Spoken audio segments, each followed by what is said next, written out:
Assalamualaikum warahmatullahi wabarakatuh.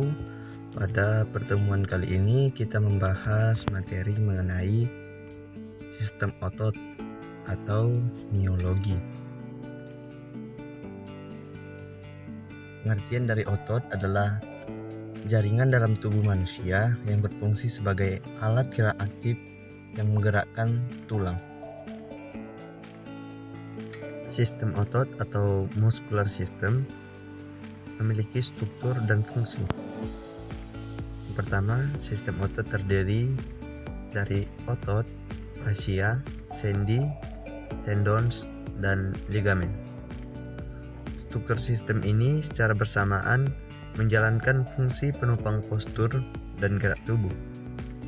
Yang ketiga, untuk mengerti kegunaan istilah medis sistem otot, perlu pemahaman tentang akar kata istilah terkait. 4. Berbagai jenis akar-akar sistem otot beserta huruf penghubungnya akan dikenalkan pada.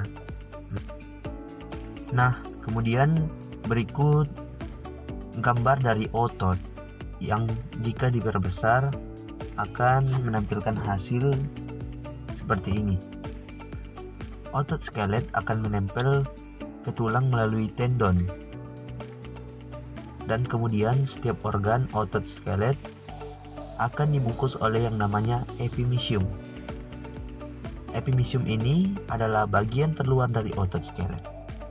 Satu organ otot skelet terdiri dari beberapa vasikel. Jika satu organ otot skelet tadi dibungkus oleh epimysium, maka setiap vasikules akan dibungkus dengan perimysium. Di dalam perimysium ini akan terdapat pembuluh darah seperti arteri dan vena. Nah, kemudian setiap satu vasikules terdiri dari muscle fiber atau yang disebut dengan satu sel otot, skelet. Nah, kesimpulannya adalah jika tadi satu organ otot dibungkus oleh epimysium, kemudian satu vasikules dibungkus lagi oleh yang namanya perimysium. Nah, setiap muscle fiber akan dibungkus oleh endomysium. Di dalam endomysium ini akan terdapat kapiler yang nantinya akan memberikan nutrisi pada setiap muscle fiber. Selanjutnya, kita beralih ke jenis-jenis otot. Jenis-jenis otot yang pertama yaitu otot jantung atau otot lurik. Ciri-ciri otot lurik atau otot jantung yang pertama, bentuk sel seperti silinder bercabang, jumlah inti sel lebih dari satu, letak inti sel di tengah sel. Sifat kerja tak sadar atau di atas kesadaran, memiliki garis gelap dan terang, respon terhadap rangsang cepat tahan lama. Terakhir, terdapat pada dinding jantung. Selanjutnya, otot polos. Ciri-ciri otot polos memiliki bentuk sel seperti gelendong, jumlah inti sel 1, letak inti sel berada di tengah sel, sifat kerja tak sadar, tidak memiliki garis gelap dan terang. Kemudian responnya terhadap rangsang lambat, tidak mudah lelah. Contoh dari otot polos adalah otot pada dinding kerongkongan, lambung usus, pembuluh darah, saluran kencing, saluran sperma, dan saluran telur. Yang ketiga adalah otot lurik atau otot rangka.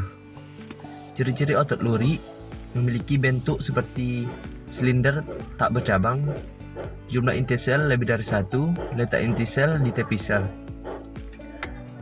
Sifat kerja sadar disebut otot sadar, memiliki garis gelap dan terang. Berikut adalah gambar dari otot polos, otot lurik, dan otot jantung beserta letak-letaknya.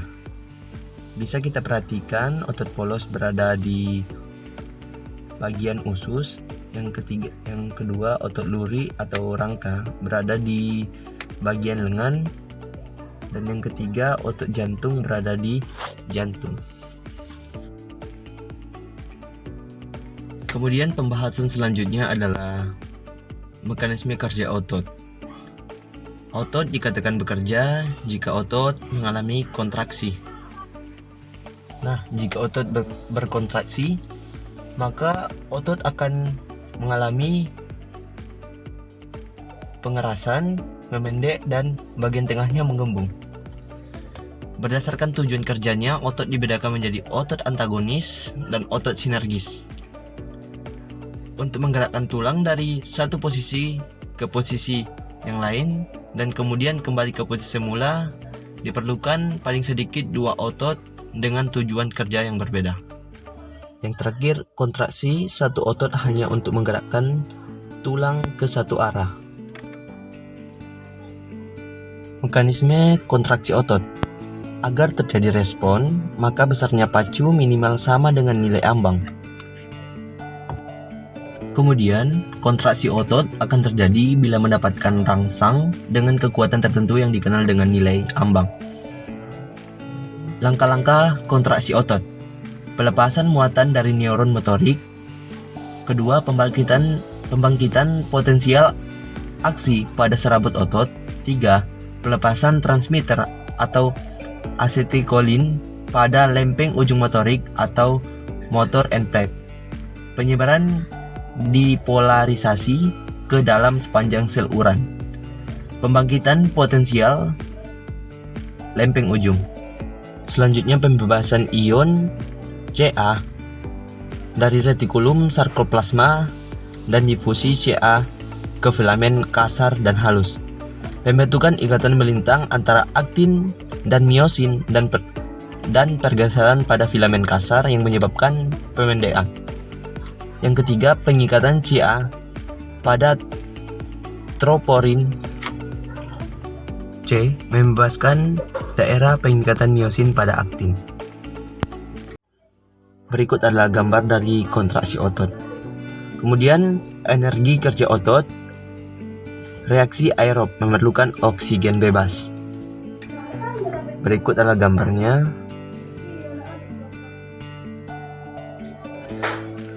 Yang kedua adalah reaksi anaerob atau tanpa oksigen bebas. Di sini energi untuk gerak otot diperoleh dari penguraian ATP dan keratin fosfat. Baik, terima kasih. Sekian yang dapat saya sampaikan. Kurang dan lebihnya saya mohon maaf. Assalamualaikum warahmatullahi wabarakatuh.